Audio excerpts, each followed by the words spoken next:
నుంచి ఏం చేస్తున్నారు అంటే ఈ అబద్ధాలు కాలయాపన చేసుకుంటా, డైవర్షన్ పాలిటిక్స్ చేసుకుంటా వీళ్ళు చెప్తానే ఉన్నారు. కానీ వీళ్ళు చేసింది ఏమన్నా ఉన్నదా అండి? ఇవాళ 70,000 ఉద్యోగాలు ఇస్తామని చెప్పి ఇచ్చినామని చెప్తున్నారు కదా. 70,000 ఉద్యోగాలు ఏ రకంగా ఇచ్చారు చెప్పండి మీరు? ఎవరి హయాంలో దానికి రూపకల్పన జరిగిందండి? వీళ్ళు ఇచ్చింది 11,000 ఉద్యోగాలు. వీళ్ళు 4 లక్షల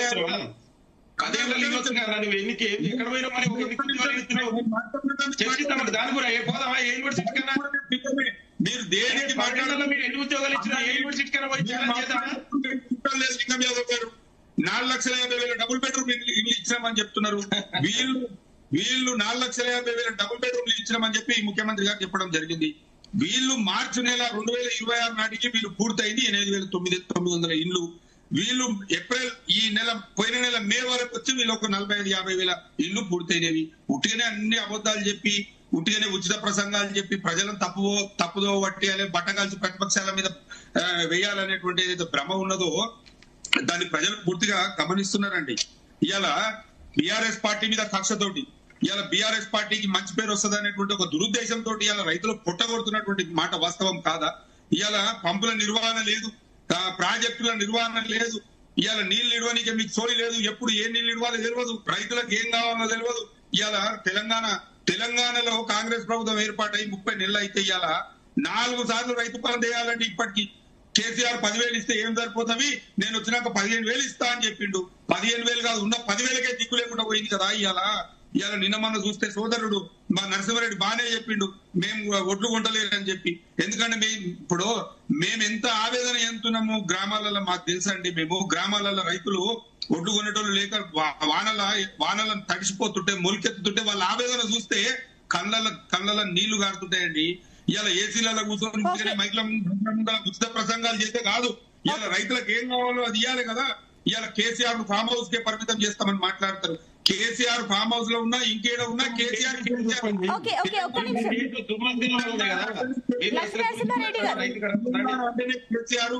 అంటేనే తెలంగాణలో ఉన్నటువంటి ప్రతి గుండె చప్పుడులో కేసీఆర్ ఉన్నాడు. లక్ష్మీ నరసింహారెడ్డి గారు ఒక నిమిషం ప్లీజ్ వెయిట్. ఎస్ ఒక నిమిషం. జయరామ్ గారు చెప్పండి, ఇందాక సబ్మిషన్ మెన్షన్ చేస్తారు కదా. ఇది సబ్మిషన్ కదా, వీళ్ళ విషయాలు చెప్పాలంటే ఇక్కడ జోక్ ఏంటంటే ప్రజలకు ఏది రిక్వైర్మెంటో దాని గురించి మాట్లాడకుండా మిగతా అన్ని మనం మాట్లాడుతున్నాం. ప్రధానంగా ఇవన్నీ జరిగేది కాదు, చేసేది కాదు. గత ప్రభుత్వం కూడా ఏం చేయలేదు, ఇప్పుడు ఈ ప్రభుత్వం కూడా ఏం చేయదు. నేను మొదటి నుంచి ప్రభుత్వాలకు సూచించేది ఏంటంటే హెల్త్, ఎడ్యుకేషన్, ఎంప్లాయ్మెంట్ ను గుర్తించి ఇక్కడ రైతులను కాపాడుకుంటే బాగుంటుంది. కనీసము ఒక 4-5 ఇవన్నీ పక్కన పెడితే ఒక నరసింహారెడ్డి నువ్వే మాట్లాడతారంటే నువ్వే మాట్లాడేసాయి, నేను క్విట్ అవుతాను, నాకేం పర్వాలేదు.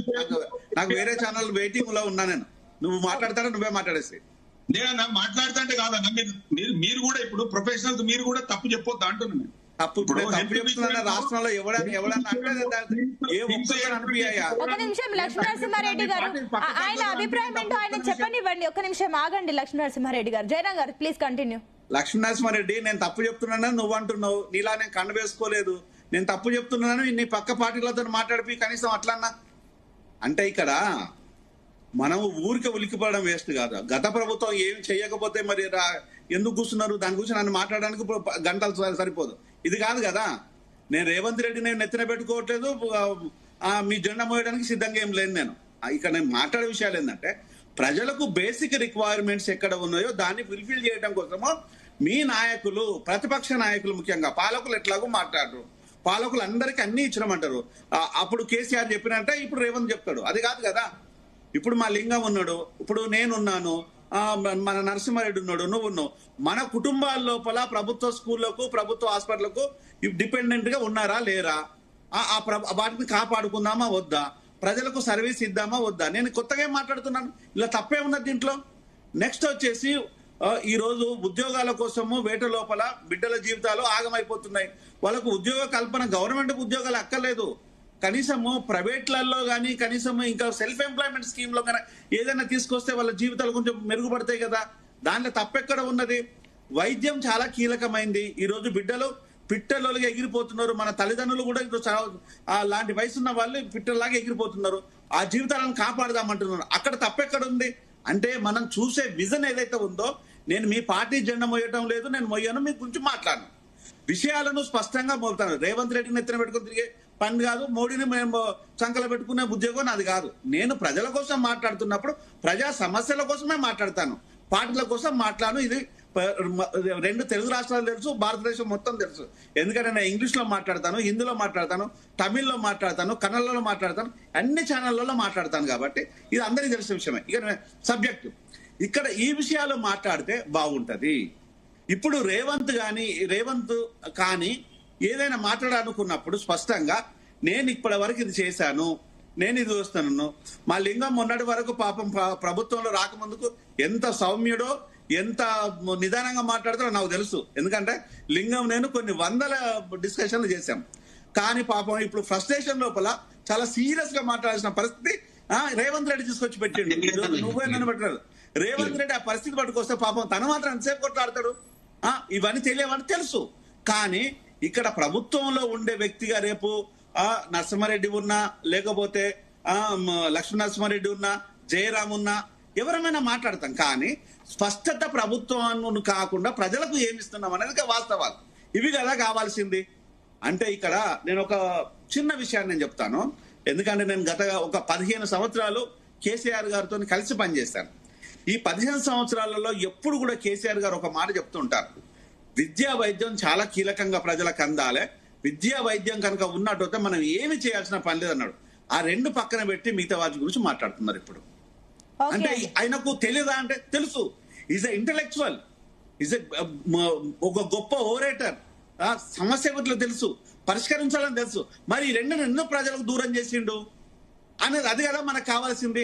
అదే విషయాన్ని ఇప్పుడు రేవంత్ కూడా చేస్తున్నాడు. అదే మాది ఇది ఎవరికి దూరం చేస్తుండంటే నీకు, నాకు, మన ప్యానల్లో ఉన్న కుటుంబాలకే కదా. ఇది కదా మనం మాట్లాడాల్సింది. ఈరోజు రైతులు కావాలి. రైతులు అన్నం పెట్టే రైతులు ఈరోజు కళ్ళాలలోకి నీళ్ళు వస్తే వాళ్ళ కన్నీళ్ళు వస్తున్నాయి. కన్నీళ్ళే కాదు, రక్తం వస్తున్నది. దానికి ఎవరు రెస్పాన్సిబిలిటీ తీసుకుంటారు? బీజేపీ కొనదు, కాంగ్రెస్ దగ్గర రానియదు, బీఆర్ఎస్ మాట్లాడి చెప్తుంటది. ఈ రోజు అప్పుడు కూడా ఇదే జరిగింది. అప్పుడు కాంగ్రెస్ కూడా ఇదే యుద్ధం చేసింది. కళ్ళాల దగ్గరికి పోయి ఇక్కడ తడిసిన వడ్లు ఉన్నాయి, దీన్ని ఎవరు కొనటం లేదని యుద్ధం చేసింది. ఆ యుద్ధం ఇప్పుడు ఏమైపోయింది? అదే అప్పుడు నేను ఏ మాటకు ఆ మాట చెప్పాలి. హరీష్ రావు అప్పుడు ఏమన్నాడు? వరి పండించొద్దు అని చెప్పిండు. సిద్దిపేట కలెక్టర్ నారాయణ రెడ్డి ఏం చెప్పిండు? వరి కనుక మీరు వేసినట్టు అవుతే మీకు కావాల్సిన బెనిఫిట్స్ అన్ని మాయమైపోతాయి అని చెప్పాడు ఒక కలెక్టర్ ఉన్న నారాయణ రెడ్డి. అంటే దాంతో జగదీశ్వర్ రెడ్డి ఏం చెప్పిండు? మీరు వరి పండించినట్టు అవుతే అది ఎలాంటి ఉపయోగం లేదని బెదిరింపులు. అంటే ఈ రోజు ఎవరిని ప్రజలు మర్చిపోరు. ఎవరు సహాయం చేసినా మాట్లాడుతూ తప్పు, నువ్వు మాట్లాడుతూ, నేను సమస్యకు చెప్తున్నాను. ఈ రోజు ఇవి ప్రజల కోసము మనం కొట్లాడటము ప్రతిపక్షంలో ఉన్నప్పుడు కాదు, పాలకులుగా ఉన్నప్పుడు కూడా ఇదే కొట్లాట ఉంటే మీకు శిరస్సు నేను నమస్కరిస్తాను. పాలకులు ఉన్నప్పుడు ఈ బుద్ధి ఎక్కడ పోతుంది? ఇదే బుద్ధి పాలకులు ఉన్నప్పుడు ఎందుకు లేదు అని నేను అడుగుతున్నాను. ఇప్పుడు రేవంత్ రెడ్డి లేదు బుద్ధి. రేపు ఒకవేళ బీజేపీ వచ్చింది అనుకో, బీజేపీ లేకపోతే కూడా మేము నిలదీస్తాం. బీజేపీ వస్తుందా రాదా పక్కన పెట్టు, రేపు బీఆర్ఎస్ వస్తుందా రాదా పక్కన పెట్టు, రేవంత్ వస్తారా ప్రజలు కదా నిర్ణయించాల్సింది. ఇన్ని సమస్యలు ఉంటే నేను చెప్పినా కదా, 100కు 1 కాకుండా 1 తక్కువ కాకుండా చెప్తాను నేను. ఇన్ని సమస్యలు ఉంటే ఈ సమస్యలన్నీ కూడా హరీష్ లాంటి ఒక వ్యక్తి ఆయన పక్కదో పట్టేయడం దేనికి? ఈ సమస్యలను ఎందుకు మాట్లాడవు నువ్వు? నేను చాలాసార్లు చెప్పాను, హరీష్ అన్న నువ్వు మాట్లాడమని చెప్పాను. నువ్వు ఎందుకు మాట్లాడవు? మేము మాట్లాడితే 1000 మంది పోతే, హరీష్ అన్న మాట్లాడితే లక్షల మంది పోతుంది.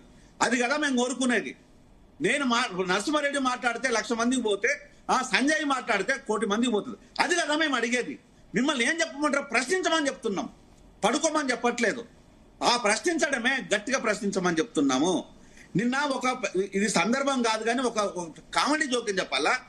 ఇక్కడంట నవనిర్మాణాన్ని చేపడతాడంట పవన్ కళ్యాణ్, రేవంత్ రెడ్డి చాలా మంచోడంట, కేసీఆర్ కుటుంబం మంచిదంట. మరి యుద్ధం ఎవరి మీద చేస్తావా నువ్వు? ఇక్కడికి వచ్చి నువ్వు ఎవరి మీద యుద్ధం చేస్తావు? ప్రజల మీద అంటే మాట్లాడే మా మీద యుద్ధం చేసేది? వాళ్ళు మంచోళ్ళే, వీళ్ళు మంచోళ్ళే. గతించిన పాలకులు నీకు చుట్టాలే, ఇప్పుడు ఉన్న పాలకుడు చుట్టమే. మరి నీకు ప్రజల శత్రువు అంటే కదా మనం మాట్లాడాలి. జయరామ్ గారు, మీ పాయింట్స్ మాకు అర్థమైంది. ఒక్క నిమిషం, మిగతా వారితో కూడా మాట్లాడదాం, మళ్ళీ వస్తారు. ఒక్కటే మాట నేను ముగిస్తాను సునీత. ఈరోజు ప్రజల కోసం యుద్ధం చేసేవాడు ఏ రూపంలో ఉన్నా ఏ పార్టీ అయినా మేము ఆహ్వానించం, కలిసి పనిచేస్తాం. ప్రజల కోసం యుద్ధం చేసేవాడు కావాలి. ఈరోజు ఆ భూముల కోసము, ఆస్తుల కోసము, కాపాడుకోవడం కోసం, భయం కోసము యుద్ధం చేసిన డ్రామా చేసేవాడు తెలంగాణలో నరసింహారెడ్డి గారు. తెలంగాణ గడ్డ అంటే ఈ రోజు యుద్ధాలకు పురుటిల్లు అన్న విషయాన్ని తెలంగాణ అంటే నరసింహారెడ్డి గారు పాయింట్స్ అయితే విన్నారు. మీరేమో రైతులకు సంబంధించి రైతు గోసా, బీజేపీ భరోసా అంటూ వెళ్తున్నారు. ఇందాక జయరాం గారు కూడా ఒక పాయింట్ అన్నారు, ప్రతిపక్షంలో ఉన్నప్పుడు కొట్లాడతారు, అధికారంలో వచ్చాక సైలెంట్ అయిపోతారు, వీటి గురించి మర్చిపోతారు అని చెప్పేసి ఆయన అన్నారు. సో మీరు కూడా అలాగే చేస్తారా? అండ్ ఇంకోటి, కేంద్ర నిధుల గురించి కానీ, రాష్ట్ర అభివృద్ధి గురించి కానీ కాంగ్రెస్ ఆల్రెడీ బీజేపీ గురించి, కేంద్రం గురించి ఆరోపణలు చేస్తూనే వస్తుంది. దాని గురించి మీ సమాధానాలు ఏంటి?